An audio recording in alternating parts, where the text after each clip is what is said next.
نفیس بن حسن کو دعوت دے رہا ہوں۔ یہ 8th کلاس کے اسٹوڈنٹ ہیں، الصف الاول میں یہ تعلیم حاصل کر رہے ہیں۔ ورلا بنگلہ ضلع گنٹور سے کا تعلق ہے۔ اسلام ہے، سنت کا مقام ہے۔ پرکاشم ضلع۔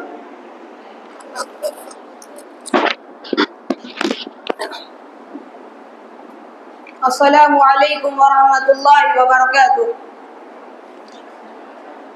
الحمد للہ رب العالمین والصلاة والسلام علی رسولہ الکریم، اما بعد فقد قال اللہ تعالی فی القرآن المجید فاعوذ باللہ من الشیطان الرجیم بسم اللہ الرحمن الرحیم وما آتاكم الرسول فخذوه وما نهاكم عنه فانتهوا واتقوا الله ان الله شدید العقاب۔ صدر علی ذی وقار، اساتذہ کرام، معزز سامعین و سامعات، آج کے اس سالانہ اجلاس میں میری تقریر کا عنوان ہے اسلام میں سنت رسول صلی اللہ علیہ وسلم کا مقام۔ حضرات، نبی صلی اللہ علیہ وسلم کے اقوال، افعال، تقریرات اور قلبی یا قلبی اوصاف کو سنت کہا جاتا ہے۔ آپ صلی اللہ علیہ وسلم کا طریقہ راستہ سنت کہلاتا ہے، اور سنت کی پیروی کرنا ہر مسلمان پر لازم و ضروری ہے، کیونکہ یہ عالم انسانیت کی نجات کا راستہ ہے۔ اللہ کا ارشاد ہے وَمَا آتَاكُمُ الرَّسُولُ فَخُذُوهُ وَمَا نَهَاكُمْ عَنْهُ فَانْتَهُوا وَاتَّقُوا اللَّهَ إِنَّ اللَّهَ شَدِيدُ الْعِقَابِ۔ جو کچھ رسول صلی اللہ علیہ وسلم تمہیں دے وہ لے لو، اور جس چیز سے تمہیں روک دے اس سے رک جاؤ۔ اللہ تعالیٰ سے ڈرو، بے شک اللہ تعالیٰ سخت عذاب دینے والا ہے۔ اس آیت میں اللہ تعالیٰ نے آپ کی سنت کی اتباع کو لازم کرتے ہوئے مخالفت پر عذاب کی وعید سنایا ہے۔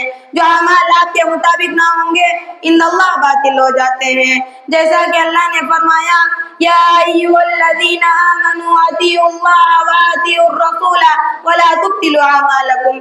اے ایمان والو، اللہ کی اطاعت کرو اور رسول کی اطاعت کرو اور اپنے اعمال کو باطل و غارت نہ کرو۔ یہی وجہ ہے کہ سلف صالحین آپ کے تمام اقوال و افعال کی مینوان اسی طرح پیروی کرنے کی کوشش فرماتے، جس طرح نبی صلی اللہ علیہ وسلم سے سنتے یا کرتے ہوئے دیکھتے تھے۔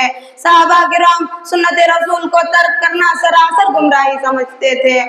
چنانچہ حضرت ابوبکر صدیق رضی اللہ عنہ فرماتے ہیں کہ میں کوئی ایسی چیز کو نہیں چھوڑ سکتا جن پر رسول صلی اللہ علیہ وسلم عمل کیا کرتے تھے، کیونکہ مجھے ڈر ہے کہ اگر میں رسول صلی اللہ علیہ وسلم کے قول و فعل میں سے کوئی چیز کو چھوڑ دوں گا تو گمراہ ہو جاؤں گا۔ سنت رسول کی مخالفت سے دنیا میں فتنے اور عذاب نازل ہوتے ہیں۔ اللہ تعالیٰ نے سنت رسول کی مخالفت سے ڈراتے ہوئے فرمایا فَلْيَحْذَرِ الَّذِينَ يُخَالِفُونَ عَنْ أَمْرِهِ أَن تُصِيبَهُمْ فِتْنَةٌ أَوْ يُصِيبَهُمْ عَذَابٌ أَلِيمٌ۔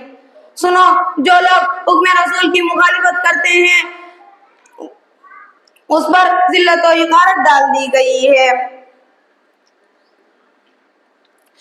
امام ابو حنیفہ کہا کرتے تھے لوگوں، دین میں اپنی عقل سے بات کرنے سے بچو اور سنت رسول کو اپنے لیے لازم کر لو، کیونکہ من خرج عنہا ضل، جو کوئی سنت سے ہٹا وہ گمراہ ہو گیا۔ آج جو دنیا میں عجیب عجیب جماعتیں، فرقے، تحریکیں آپ دیکھ رہے ہیں، یہ سب رسول اللہ صلی اللہ علیہ وسلم کا طریقہ، آپ کی سنت کو چھوڑنے کا نتیجہ ہے۔ آج جو مسلم معاشرے میں قتل و غارت، قیدی بنا لینا اور مصیبتیں آپ دیکھ رہے ہیں، یہ سب رسول اللہ صلی اللہ علیہ وسلم کا طریقہ، آپ کی سنت کو چھوڑنے کا نتیجہ ہے۔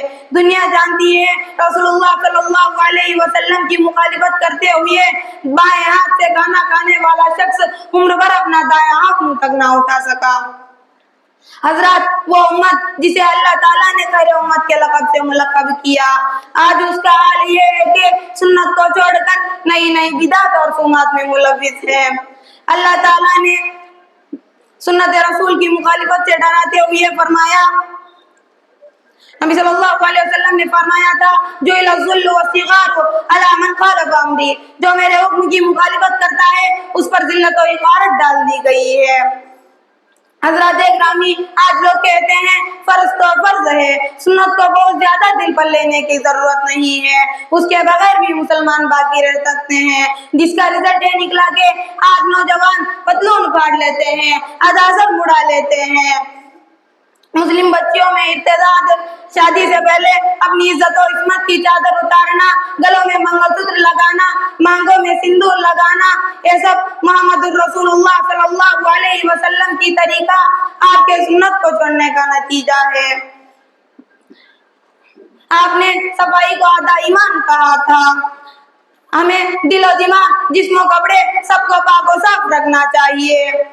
دیواروں پر یہاں تک کہ مساجد کے بیت الخلاؤں میں پان اور گٹکے کے داغ نظر آتے ہیں، مگر افسوس ہے کہ آج مسلم علاقوں میں کچرے کے ڈھیر نظر آتے ہیں۔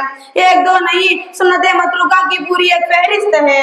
حضرات گرامی، سنت رسول ایک نسخہ کیمیا ہے، پیاسی انسانیت کے لیے آب حیات ہے، مصیبتوں پریشانیوں میں ڈوبتی انسانیت کے لیے سفینہ نجات ہے۔ امام مالک رحمہ اللہ نے کہا تھا، السنت سفینۃ نوح من رکبها نجا ومن تخلف عنها غرق۔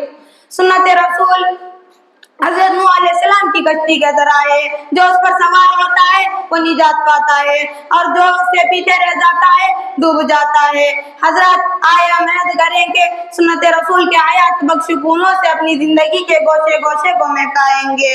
نقش قدم نبی کے ہیں جنت کے راستے، نقش قدم نبی کے ہیں جنت کے راستے، اللہ سے ملاتے ہیں سنت کے راستے۔ آخر میں اللہ تعالیٰ سے دعا ہے کہ اے اللہ تعالیٰ، ہم تمام لوگوں کو سنت رسول اللہ صلی اللہ علیہ وسلم کی مقام و مرتبہ کو جاننے کی توفیق عطا فرما۔